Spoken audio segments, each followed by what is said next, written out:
Olá, olá, meus prezados alunos do G7 Jurídico. Bom dia, boa tarde, boa noite, boa madrugada, bom final de semana, bom feriado a todos vocês. Sejam bem-vindos a mais uma aula do curso Magistratura e MP Estaduais 2017, Processo Penal. Pessoal, hoje partimos para o nosso quinto encontro. Já tivemos duas aulas sobre investigação e hoje nós entramos na terceira aula sobre ação penal. Aliás, até coloquei aqui, porque hoje nós vamos finalizar o tema ação penal, então por isso ação penal 3, e a depender de como vamos avançando, a gente já vai entrar também em competência criminal na aula de hoje. Colegas, em 30 segundos vamos lembrar o que vimos na aula passada. Na aula passada falamos então sobre classificação das ações condenatórias, princípios da ação penal e paramos nesse tópico, onde falávamos sobre representação do ofendido. Não terminamos. O que foi trabalhado com vocês por hora foi o conceito de representação, que aliás está aí colocado mais uma vez. Representação é a manifestação da vontade da vítima no sentido de que tem interesse na persecução penal. E falamos também sobre sua natureza jurídica. Pelo menos em regra, é uma condição de procedibilidade. Todavia, se o processo estiver em andamento e a lei exigir o implemento da representação, é uma condição de prosseguibilidade. Legal? Prosseguimos, colegas, e aí entramos na retratação da representação. Senhores, o que é retratar-se? Retratar-se significa o quê? Significa voltar atrás. Então, retratar-se significa voltar atrás. Significa arrepender-se. Então, na verdade, quando falamos sobre retratação da representação, falamos, na verdade, de alguém que já teria exercido determinado direito, mas que depois, refletindo melhor sobre isso, resolveu voltar atrás. Isso é retratação da representação. Legal? Pergunta se é possível essa retratação. Depois de você já ter oferecido, você pode voltar atrás? Senhores, a retratação da representação no Código de Processo Penal, o que você tem que lembrar? Você tem que lembrar que isso é possível desde que se dê até o oferecimento da denúncia. Então, na verdade, o que você precisa lembrar é o marco temporal para essa retratação, que deve ser exatamente o oferecimento da denúncia. Em outras palavras, se você não se retratar até esse exato momento, aí, meu amigo, já era. Sobre o assunto, aliás, está aí na tela para vocês o Código de Processo Penal, para ser mais exato, seu artigo 25, que vai dizer: a representação será irretratável depois de oferecida a denúncia. Quer dizer, interpretando-se a contrário senso, o artigo 25 é de se concluir, então, pode segurar na tela, Charles, que a representação será retratável até o oferecimento da denúncia. Pessoal, em provas objetivas, já cansou de cair e você, nosso aluno, não pode errar, porque o examinador vai trocar a palavra oferecimento e ele vai colocar recebimento da denúncia, tentando confundir vocês. Renato, tem alguma música, tem alguma, a chave para eu lembrar isso aí? Não tem música, não tem nada. Tem é muito estudo. Quanto mais você estudar, mais você vai lembrar disso. Beleza? Então saiba que oferecimento é uma coisa, recebimento é outra coisa, bem mais para frente. E a lei, sabe-se lá por qual motivo, estabelece como marco temporal o oferecimento da denúncia, ok? Senhores, outra questão importante, e ainda falando sobre aí a retratação da representação, é exatamente o quê? Alguns doutrinadores também vão questionar e vão falar sobre a retratação da representação. Quer dizer, isso aqui é a pessoa mais indecisa que você um dia já conheceu. Porque num primeiro momento ela representou, demonstrando seu interesse na persecução penal. Depois ela voltou atrás, quer dizer, ela falou assim, não, não quero mais representar. Só que aí depois ela volta atrás dessa retratação. Em outras palavras, é como se ela estivesse oferecendo uma nova representação em relação àquele mesmo fato delituoso. Senhores, é possível essa retratação da representação? A maioria da doutrina entende que sim. Então vão dizer que isso é possível desde que, então põe uma vírgula aqui, então é possível, vírgula, desde que antes do prazo decadencial. Então, na verdade, a chave aqui é você lembrar da decadência. Renata, a pessoa pode ficar indo e voltando quanto à representação, prevalece o entendimento que sim. Quer dizer, tirando pouquíssimos doutrinadores como Tourinho Filho, a maioria da doutrina é favorável a essa retratação da representação. Mas a única condição em que há consenso é isso. Quer dizer, você pode fazer isso desde que o faça dentro do prazo decadencial. Valendo lembrar que esse prazo decadencial, como vimos na primeira aula nossa, na aula passada, aliás, nada mais é do que aquele do artigo 38, né? 6 meses contados, em regra, do conhecimento da autoria. Então, se dentro desses 6 meses você for para lá, voltar, for para lá e voltar, tudo bem. Agora, passados 6 meses, contados do conhecimento da autoria, aí já era decadência e extinção da punibilidade. Legal? Senhores, sobre retratação da representação, era isso que eu tinha para comentar com vocês. Só que agora surge um tema correlato que merece sua atenção, que é exatamente qual? Tá aí na tela, que é a retratação da representação, só que agora lá na Lei Maria da Penha, na Lei 11.340, na lei que cuida da violência doméstica e familiar contra a mulher. Renato, qual é a peculiaridade dessa lei? Aliás, hoje, né, pessoal, a gente sempre fala isso, um dos pontos mais importantes quando você estuda o processo penal é você fazer essa ligação com a legislação especial. São tantas leis especiais, tão difícil fazer isso, mas é o que o examinador quer cobrar de vocês. Senhores, sobre esse tema, é importante que você fique atento ao artigo 16 da Lei Maria da Penha, aí exibido para vocês. O que o artigo 16 da Lei Maria da Penha vai nos dizer? Ele diz o seguinte: nas ações penais públicas condicionadas à representação da ofendida de que trata esta lei. Colegas, aqui vem o primeiro problema, em relação ao qual vamos até falar um pouco mais na parte final da aula de hoje, na parte final sobre a ação penal. Renato, o artigo 16 está falando em ação penal pública condicionada à representação da ofendida de que trata esta lei. Mas, Renato, o Supremo não deu uma decisão dizendo que a ação penal é pública e incondicionada na Lei Maria da Penha? Calma, calma e calma. Vamos falar sobre isso daqui a pouco. A decisão do Supremo, naquela ADI 4.424 e na ADC de número 19, vou exibir para vocês 2 julgados hoje, diz respeito apenas ao crime de lesão corporal leve.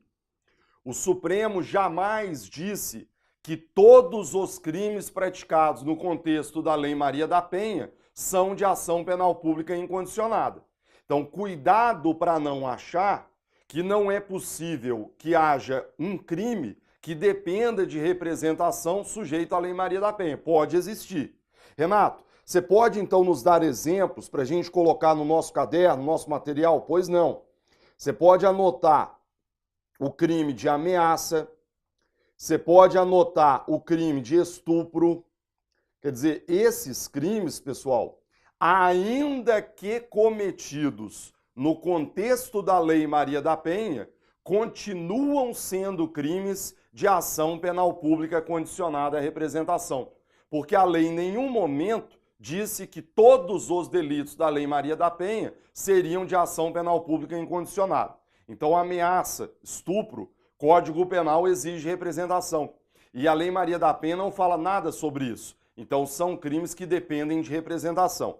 Então, é em relação a esses crimes, lógico que eu citei alguns exemplos, que o artigo 16 se refere. Então, nas ações penais que dependam de representação, só será admitida a renúncia à representação perante o juiz, em audiência especialmente designada com tal finalidade, antes do recebimento da denúncia e ouvido o MP. Colegas, o artigo 16 fala em renúncia à representação. Tá certo isso? Será que é renúncia? Senhores, renunciar significa abrir mão de um direito que jamais foi exercido. Então isso é renúncia. Quando eu falo que você está renunciando a alguma coisa, você está abrindo mão de um direito que você nem quer exercer. Então, por exemplo, para dar um exemplo, a herança, né? Faleceu alguém, tem lá 2 irmãos. Só que um irmão não quer receber a herança. O que ele vai fazer? Renunciar. Maravilha? Cuidado, pessoal, porque o artigo 16 ele usa a palavra renúncia. E aí ele vai dizer que essa renúncia, ela deverá ser feita perante o juiz numa audiência antes do recebimento. Se a lei está falando em recebimento, pressupõe-se que o Ministério Público, então, possa ter oferecido a denúncia, concorda? Porque se o juiz está recebendo, é que o MP ofereceu a denúncia. E aí vem a pergunta inevitável. Como é que se pode cogitar, então, no oferecimento da denúncia pelo Ministério Público, se já não tivesse havido antes o oferecimento da representação pela vítima? Então, na verdade, pessoal, o que a doutrina chama a atenção é exatamente o seguinte: apesar da lei usar a palavra renúncia, isso aqui não é uma renúncia propriamente dita. A palavra está usada de maneira errada. O que nós temos aqui, senhores, é uma retratação. Porque, como eu dizia para vocês, renunciar significa abrir mão de um direito que jamais foi exercido. Aqui no caso concreto, pessoal, a vítima representou. Só que depois dela ter representado, e tanto é que o MP pode até ter oferecido denúncia, ela vai voltar atrás, ela vai se arrepender. E acabamos de ver que esse arrependimento, esse voltar atrás, é chamado pelo processo penal de retratação e não de renúncia.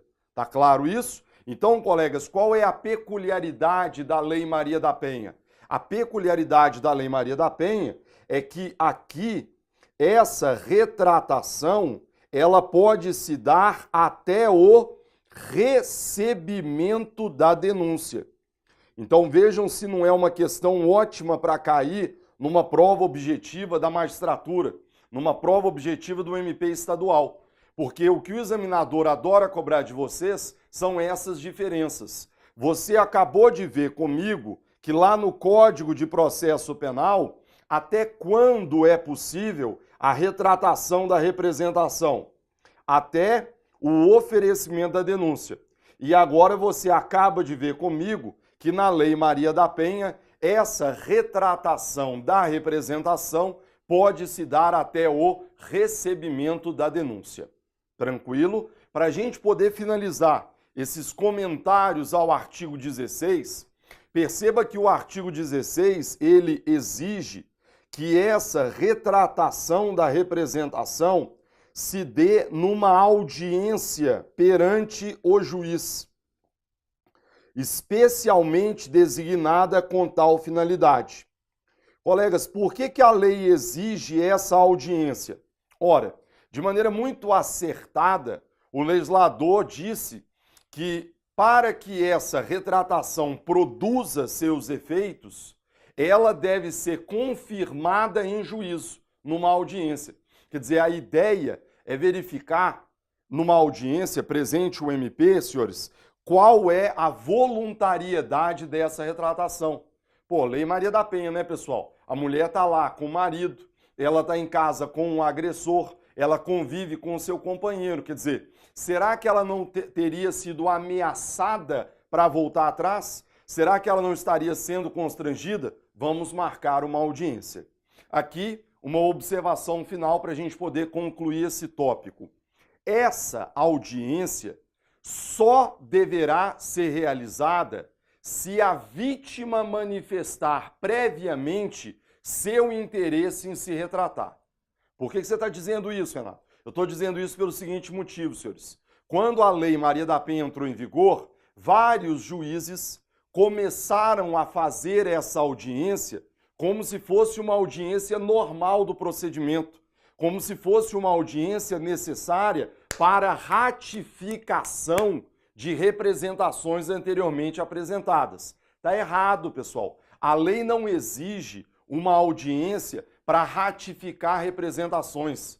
O que é necessário é, se houver uma manifestação da vítima no sentido da retratação, aí sim você vai ter que marcar uma audiência. Então, só para dar um exemplo, a mulher foi ameaçada pelo marido.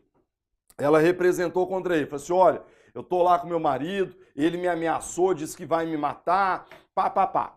Ela representou. Aí vai para a polícia, depois o inquérito, o TC, vai embora lá para os juizados. Beleza. Aí ela volta na delegacia. Ela chega na delegacia e fala assim, olha, lembra daquela representação que eu fiz? Eu quero voltar atrás. Ah, você quer se retratar da representação? Pois é, a gente se reconciliou, tá tudo bem, isso aqui vai prejudicar nosso casamento. Tudo bem, eu vou comunicar ao juiz. Só que você vai ter que confirmar isso em juízo. Essa é a ideia. Ou seja, só deve haver uma audiência quando houver manifestação da vítima no sentido da retratação. Sobre o assunto, aliás, pessoal, tá aí na tela para vocês um julgado do STJ exatamente nesse sentido. Vejam, a audiência de que trata o artigo 16 da Lei Maria da Penha não deve ser realizada ex officio, como condição de abertura da ação, sob pena de constrangimento, vítima de doméstico familiar, pois configuraria ato de ratificação da representação, inadmissível na espécie. A realização da referida audiência deve ser precedida de manifestação da vontade da vítima, se assim ela o desejar, em retratar-se da representação anteriormente registrada, cabendo ao magistrado, então, verificar a espontaneidade e liberdade na prática do referido ato. Recurso em mandado de segurança 34.607. Então essa, senhores, é a orientação do Superior Tribunal de Justiça quanto à matéria. Para a gente poder concluir representação, resta um último tópico aí exibido para vocês. Eficácia objetiva da representação. Renato, o que seria isso? Colegas, eu gosto de explicar essa matéria com um exemplo. O exemplo primeiro é mais fácil, depois eu conceituo. Colegas, aqui você está olhando para a minha representação. Então você está olhando aqui para uma representação que eu fiz. Eu representei contra o Tício. E eu representei contra o Tício porque ele teria praticado contra mim um crime de lesão corporal leve. Então, artigo 129 caput, ele teria praticado uma lesão leve, vamos colocar aqui no dia 8 de agosto de 2017. Maravilha? Beleza. Aí, pessoal, vamos imaginar que há uma investigação quanto a isso e as investigações concluem o seguinte. As investigações concluem o seguinte. Então, aqui temos as investigações. Como se, né, houvesse uma investigação quanto à lesão corporal leve. Mas tudo bem. As investigações concluíram que essa lesão corporal leve teria sido praticada não apenas pelo Tício, mas também pelo Mévio. E, se não bastasse isso, as investigações concluíram que, na verdade, foram duas lesões corporais. Uma no dia 8 de agosto de 2017 e outra lesão corporal praticada quando? No dia 20 de julho de 2017. O que eu quero que vocês olhem para o exemplo e identifiquem de plano? Identifiquem o seguinte, que o Mévio não constou da representação, mas ele teria praticado essas lesões. E essa lesão do dia 20, ela não constou da minha representação, porque eu só representei contra a lesão corporal do dia 8. A pergunta inevitável é a seguinte: diante desse quadro probatório, o MP pode denunciar tudo? Quer dizer, será que o Ministério Público pode denunciar o Tício, pode denunciar o Mévio e pode denunciar os dois por essas duas lesões corporais? Senhores, entendam, é óbvio que amanhã, como promotores, você vai mandar chamar essa vítima. Óbvio, né? Você resolve o problema. Você chama ela e fala assim, vítima, vem cá. Olha só, ficou faltando o Mévio, ficou faltando essa lesão do dia 20. Representa para mim, aí tá tudo em casa. Mas e se ela não representar? Será que você pode oferecer? Senhores, aí é que entra o tópico da eficácia objetiva da representação. O que o aluno precisa entender e o que é que você vai anotar aí no seu material de apoio? Você vai anotar o seguinte: feita a representação em relação a um fato delituoso, todos os coautores e partícipes desse fato poderão ser denunciados. Porém, feita a representação em relação a um fato delituoso, o MP não pode oferecer denúncia quanto a outros fatos delituosos, já que tais fatos não teriam constado da representação. Então isso é eficácia o quê, pessoal? Objetiva. Se eu ofereci representação para o crime, e aí a gente vai concluir, se eu ofereci representação para o crime de lesão leve do dia 8 de agosto, o que vocês têm que entender? Que quanto a esse crime de lesão corporal, todo mundo pode ser denunciado. O Tício vai ser denunciado, o Mévio vai ser denunciado. Então é aquilo que eu disse, feita a representação quanto a um fato delituoso, todos os seus coautores e partícipes poderão ser denunciados. Mas a representação só vale para aquele fato delituoso. Então, no exemplo dado, pessoal, se a vítima não se dispor a oferecer a representação, o Ministério Público não poderá oferecer denúncia quanto a essa lesão corporal do dia 20, porque essa lesão corporal do dia 20 é um outro crime. É um crime em relação ao qual não houve representação. Então o MP não pode denunciar sob pena de ter sua denúncia rejeitada por ausência de condição de procedibilidade. Maravilha? Colegas, fechamos a representação e agora a gente encerra aí inclusive um julgado para confirmar isso aí para vocês. Vou economizar o tempo, deixo no material de apoio de vocês. A gente parte agora para a requisição do ministro da Justiça. Colegas, o que é requisição? Muito simples, tá aí na tela. A requisição é a mesma coisa da representação, só que, na verdade, ao invés de ser apresentada por uma vítima qualquer, ela é apresentada pelo nosso querido, ou talvez não tão querido assim, ministro da Justiça. Senhores, o que é requisição? A requisição nada mais é do que a manifestação do ministro da Justiça demonstrando seu interesse na persecução penal. Quer dizer, é um sinal verde por parte do ministro da Justiça para que o Ministério Público possa levar adiante essa persecução.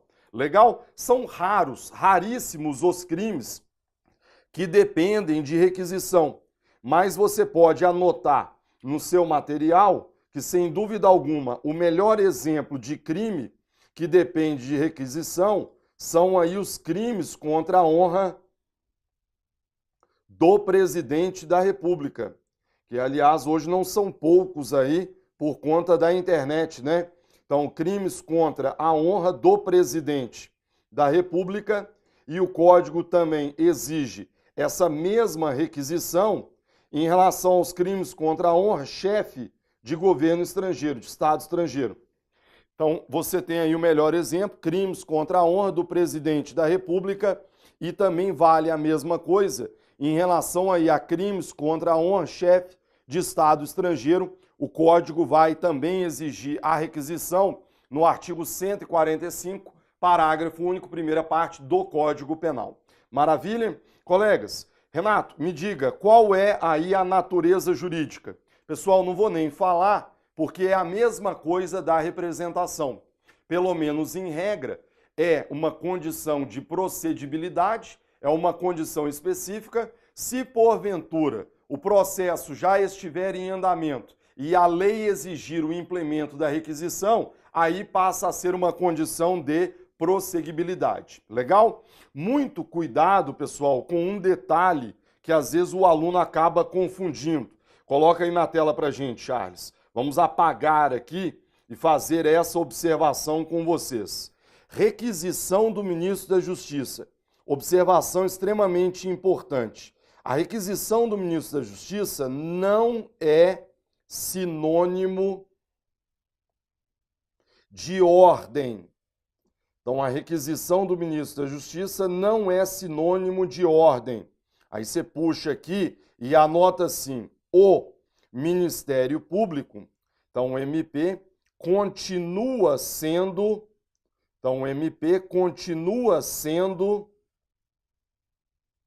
o titular da ação penal pública. Então, o MP continua sendo o titular da ação penal pública. Colegas, quando a gente escuta a palavra requisição, é óbvio que ela traz em seu bojo aí uma ideia de ordem, né? Só que o problema é que a requisição do ministro da Justiça, ela não é uma ordem, ela é uma autorização. Quer dizer, é uma autorização para que o MP possa agir. Cuidado para não entendê-la, então, como ordem, porque amanhã, na hora da prova, já cansou de cair isso, o examinador coloca assim: olha, houve um crime contra a honra do presidente da República. O ministro da Justiça fez a requisição. Por consequência, o MP está obrigado a oferecer denúncia. Quer dizer, você assusta com o termo requisição e você acha que o MP está obrigado a oferecer denúncia. Errado, não está. A requisição é uma autorização. Agora, eu, Ministério Público, continuo sendo titular da ação penal pública. Se eu entender que não houve crime, se eu entender que não há prova, se eu entender que faltam elementos, eu não sou obrigado a oferecer denúncia. Tranquilo? Colegas, para a gente poder finalizar a requisição, 2 temas finais. O primeiro deles está aí na tela para vocês. Retratação da requisição. É possível haver a retratação da requisição, colegas? Alguns doutrinadores são contrários. Dizem que não é possível, tá? Só que a maioria da doutrina, senhores, entendem que é possível. E nos mesmos moldes da representação. Então, a retratação da requisição é possível e a semelhança do que se dá com a representação, o marco temporal é até o oferecimento da denúncia. Então, aplica-se aqui tudo que vimos aí quanto à representação. É possível e será até o oferecimento da denúncia, ok? O último tópico que merece nossa atenção diz respeito a prazo decadencial. Colegas, existe decadência do direito de requisição do ministro da Justiça? Colegas, cuidado com isso, porque prevalece o entendimento que não. Então, no material de vocês, a observação necessária é a seguinte: a requisição do MJ, então a requisição do MJ não está sujeita à decadência. Então a requisição do MJ não está sujeita à decadência. Decadência, falamos sobre ela na aula passada, é a perda do direito de ação penal privada ou do direito de representação, em virtude da inércia do ofendido. Não existe decadência do direito de requisição. Maravilha? Cuidado, no entanto, pessoal, porque a requisição, ela não está sujeita à decadência. Legal. Agora, cuidado para não confundir outra coisa. O crime, porém,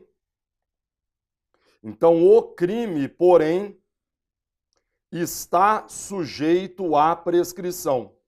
Então, o crime, porém, está sujeito à prescrição. Então, na verdade, colegas, cuidado para não confundir uma coisa com outra coisa. A decadência, ela atinge o direito, né?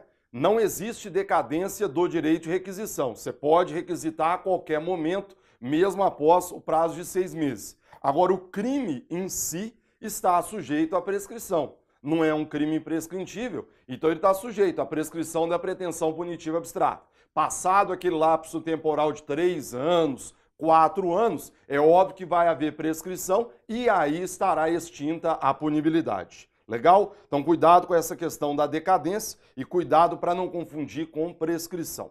Maravilha? 31 minutos, primeiro bloco vencido, fazemos o intervalo, voltamos já já.